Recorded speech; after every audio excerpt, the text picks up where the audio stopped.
A gente teve algumas boas mudanças, né? Uma das principais foi a questão dos calibres, que a gente tinha muitas restrições, né? Então, por exemplo, né, pessoal aí que não conhece o assunto, não conhece calibre, a gente podia ter o cidadão, o civil, né? Eu, vocês e tal. A gente podia ter no máximo, né, para revólver o calibre 38 e para pistola o calibre 380. Em especial o 380 é um calibre anêmico, né? É o mínimo que a gente consegue aceitar para você usar como arma de defesa, né? Enquanto Tem isso, pouco poder de parada, né?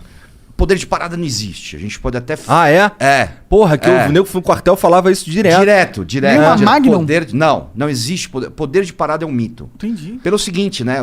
O poder de parada, ele vai muito na linha da transferência de energia, né? O impacto do tiro. É. O tiro não tem impacto, né? Ele não tem impacto. O impacto dele, né? Não existe transferência de energia, né? Quem conhece física sabe que energia se transforma, né? Ela não se transfere, né? Então você imagina o seguinte, um projétil de 357 Magnum, que pesa 10,4 gramas, é 2 saquinhos de sal de fruta, né? Ou seja, não é nada, né? Qual a energia que ele precisaria para tirar um corpo de 85 quilos, jogar esse corpo para trás? Não existe, cara. É a mesma coisa você sair correndo, bater sua cabeça num cargueiro para ver se ele balança. Não vai balançar, né? Então, o que define um bom calibre para você usar para defesa é um tripé, na realidade, né? Primeiro, é o local que o projétil atinge, né? Segundo, né, a penetração desse projétil, o quanto ele entra no corpo, né? E terceiro, o diâmetro desse projétil, que é para ter destruição de tecido, né? E o 380, ele é um projétil muito leve, uma munição baixa. Então a tendência dele é penetrar pouco. Entendi. Então ele fica ali, isso. Quase não machuca Se o cara de for muito verdade. gordão, fica preso na barriga. Se for muito gordo, se musculatura muito espessa, roupa muito pesada, né? Tudo isso vai atrapalhar. Disparos indiretos, através de uma janela de carro, através de uma porta de casa, né? Se for necessário.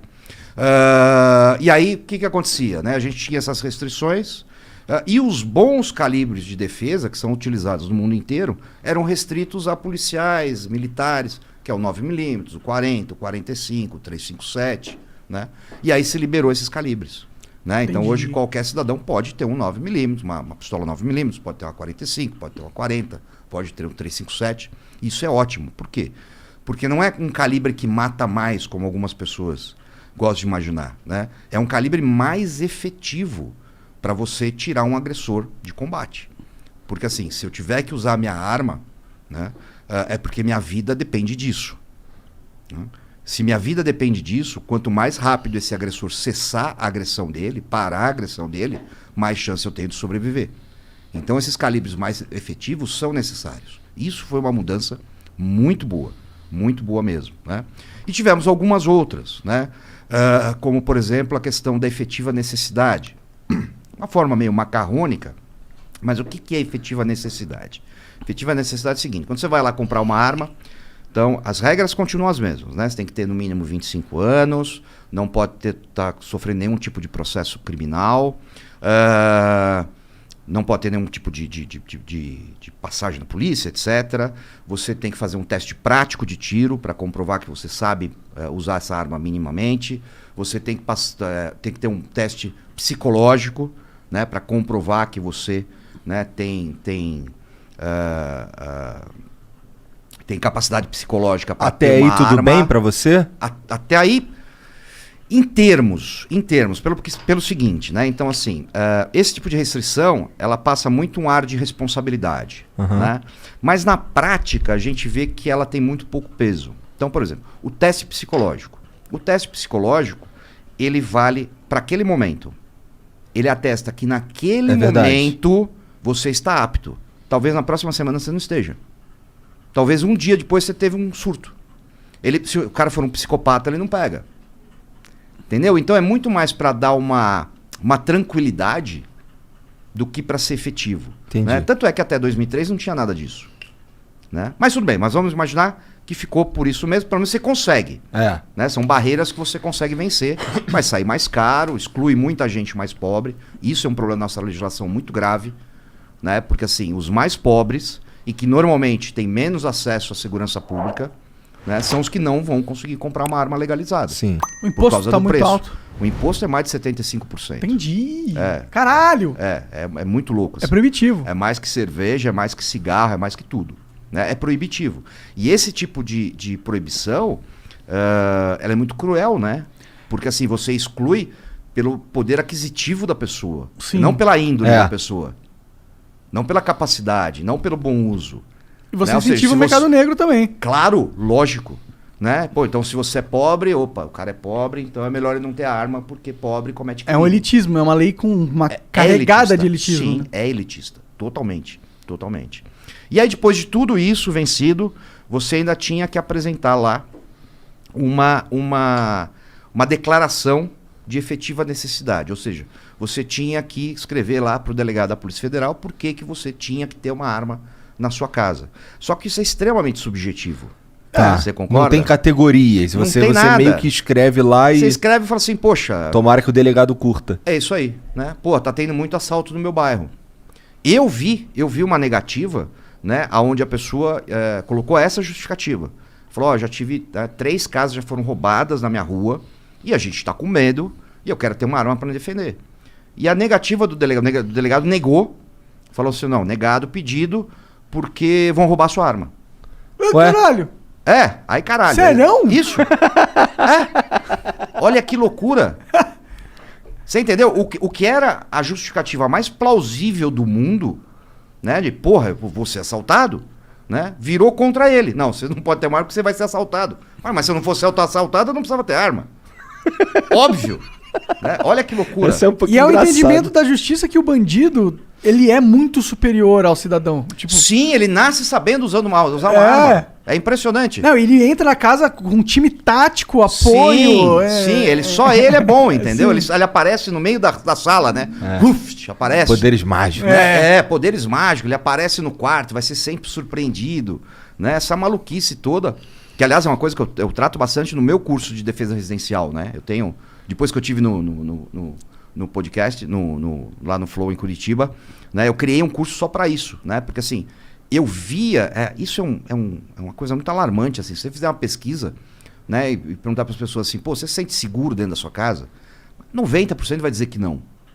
Cara, isso é muito assustador, né, você viver num país onde, porra, 90% das pessoas não se sente segura dentro da própria casa. Cara, isso não pode acontecer. Né? Isso não poderia acontecer, é terrível. O que a gente pode fazer hoje em dia é encher de câmera. Mas isso, encher de câmera, tu vai ver que o cara te roubou. Isso, exatamente, né? Você vai mandar pros amigos depois no WhatsApp, falar, ó o cara entrando na minha casa, olha ele dando na minha cara, né? Olha ele fazendo xixi no tapete. Entendeu? É isso, cara, infelizmente é isso. Isso é uma coisa interessante, porque assim, eu lembro assim, eu nasci em 1970, né? Tô com 50 anos, e até 2003 era muito fácil você comprar uma arma no Brasil.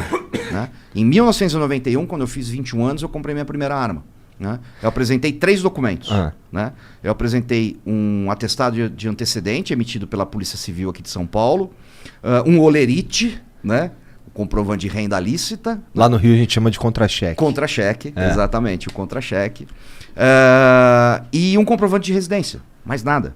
Com esses 3 documentos, 15 dias depois, com 21 anos, eu estava com meu revólver em casa. Né? E aí assim, e o que a gente imaginava, né? Pô, comprei um revólver, legal, tô protegido. Só que isso não basta. Né?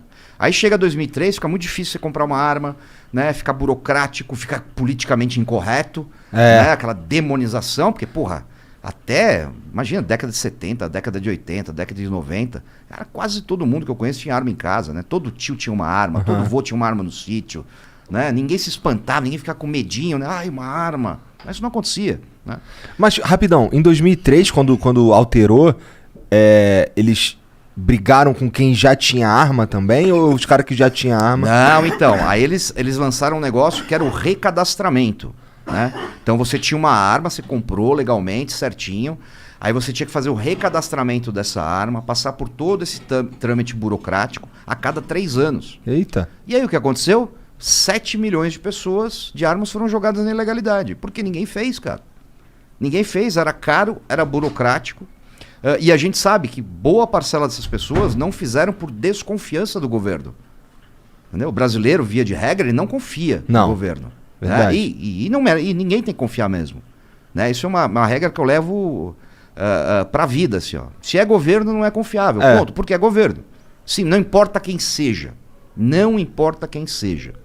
Tá? Ele vai estar preocupado com o governo, não está preocupado com ele, com você. A verdade é essa. Né? Não importa quem seja. Mais uma vez frisando.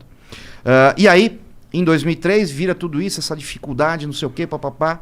E as pessoas começam a apelar para quê? Câmera, né? Alarme, cerca elétrica, cachorro, né? Achando que também estavam se protegendo. Né? E que também não é verdade, porque, imagina, basta ver a explosão que a gente teve de invasões de residência, né, e roubos, e etc. Lá em Curitiba, lá no bairro que eu morava, em Santa Felicidade, que é o bairro onde tem o velho Madalotes, lá era um medo comum, lá o lance de assalto à casa mesmo. Na rua que eu morei lá, na primeira casa que eu morei, lá em Curitiba, no final da rua tinha uma casa bonitona assim, e certo dia eu tava saindo e tinha sido roubada a casa da mulher. Depois, assim, eu fiquei sabendo de pelo menos três que aconteceram ali perto de mim. Mas toda hora eu escutava umas histórias assim. Sim. Porque Santa Felicidade é perto da BR, é mais fácil de fugir. Não sei exatamente. O cara invade, faz e vai vaza, embora. Né? E assim, o roubo em residência é aterrorizante, né? Porque você imaginar. Porque assim, uma coisa é o cara te roubar na rua. Na rua, primeiro, o cara vai querer chegar, roubar e sair o mais rápido possível. No máximo, se tudo der errado, você toma um tiro. Vamos pensar isso. Tá. Se tudo der errado, você toma um tiro. E dentro da sua casa? Cara, depois que o cara entrou, ele faz o que ele quiser. Durante quanto tempo ele quiser. E não vai aparecer ninguém do chão pra te ajudar. Esse é o problema. É você, tua família, teus filhos. Cara, isso é o terrível do roubo em residência. Né? E aí, exatamente por isso que eu criei esse curso. Né? Porque assim, o correto é você integrar isso. Né? É a defesa passiva, para não ser surpreendido. Né, para não ser pego de surpresa, e a defesa ativa, porque se acontecer, você tem um instrumento, que é a arma de fogo, para se defender. Né, e a gente faz esse curso todo. E uma faca? Uma faca dentro de casa não ajuda? Porque é perto, né? Em casa é normalmente um espaço fechado. Cara, para você utilizar uma faca em legítima defesa, você precisa de muito, mas muito mais treinamento do que uma arma de fogo. Muito, é um objeto muito mais difícil. Primeiro, ela exige força física. Né? Qualquer coisa que exige força física já é ruim. Destreza também, né? manual. E destreza só consegue com muito treino. Pode crer. É igual curso de defesa. Curso de defesa pessoal. Né? Eu sou muito crítico a alguns tipos de curso desse, em especial para mulheres. Por quê? Né? Porque ele chega, pega lá a menina de 1,55 m, né? 50 quilos... e acha que com 2, 3 golpes ela vai pôr a nocaute um cara de 1,90 m. Isso não vai acontecer. Máximo um jiu-jitsu podia salvar ela e estrangular o cara. Cara, assim mesmo precisa de força física. Sim. Né? Precisa de força física. Mesmo tendo técnica, que nem, né? Eu, agora depois de velho, resolvi fazer jiu-jitsu. Né? Entrei junto com meu filho do meio. Né? Começamos esse ano aí, faixa branca, né? Não sei o que. Já tá com a orelha toda mordida já? Ainda não. Ainda não. Né? E assim, a gente treina junto também. Então, assim, mesmo com técnica, você percebe que a diferença de peso, né? Ela tem um valor grande. Né? Claro, se você tiver técnica e outra pessoa não tiver técnica, mesmo sendo maior, você tem uma chance maior. Né? Mas exige força física. Né? A arma de fogo não. A força física que ela exige é você conseguir levantar a arma e puxar o gatilho. Mais nada. Né? Então, uma moça de 1,50 m, 50 quilos, né? Ela tá em pé de igualdade comigo. Exatamente, pronto. Que sou um gordão. Exatamente. Pode ser, você podia ser o Verdun, você podia ser o... Não importa. Não importa. Acabou a brincadeira. Né? Tanto é que tem uma pesquisa feita em 26 cidades americanas, na década de 90, que tem um dado assim impressionante. Né? Eles fizeram uma pesquisa sobre estupros, né? E eles chegaram, né, à constatação que quando uma mulher reage armada a um estupro, ela evita o estupro em 97% das vezes. Caralho! 97% das vezes. E isso faz todo sentido, né? Por quê? Porque normalmente o estuprador ele não está armado. Ele usa só força é mais física. Forte. Pronto. É isso aí. É força física, uma faca só para assustar, mas na maioria das vezes é força física. A mulher é arrastada, é dominada e é estuprada. Agora, quando entra a arma na parada, acabou a brincadeira do machão, né? Aí não tem machão na frente. Aqui vai furar ela. Exatamente, é isso aí. Interessante, cara. E existem... Bom, da outra vez a gente conversou também que existem vários dados que mostram que uma população que tá armada, crimes ali naquela região costumam ser menores. Sim. Não é? Mas existe também, por acaso, tô perguntando, não sei mesmo. Claro. Algum dado que mostre que a violência, mesmo que não seja um assalto, que seja, sei lá, fiquei puto contigo, te dei um tiro. Isso aumenta muito? Não tem um aumento significativo, né? O que todos os dados mostram, né? Todos os dados mostram, assim, pessoas que compram arma legalmente, raramente elas fazem mau uso dessa arma. Por uma coisa muito simples, né? Ele sabe que a arma está registrada no nome dele, né? Ele sabe que é fácil chegar nele, né? E segundo, ele não tem esse ímpeto criminal, né? Essa ideia, né, de que o que mata no Brasil é briga de bar, é briga de trânsito, isso é falso. Isso é um dado mentiroso, né? É a interpessoal, né? O criminoso conhece a sua vítima. É claro que conhece a vítima. Porra, é o traficante que conhece o usuário, o comprador. É o traficante que conhece o outro, né? É briga de quadrilha, é envolvimento de criminosos, tem um envolvimento criminal por trás, né? É completamente diferente. Entendi. Né? Então assim, no Texas não tem mais uns caras malucão um matando o outro, por exemplo. Muito raro. Basta ver. Ó, se você pegar, isso tá até num artigo do meu segundo livro. Se você pegar os 25 países mais armados do mundo, nenhum desses países está entre os mais violentos.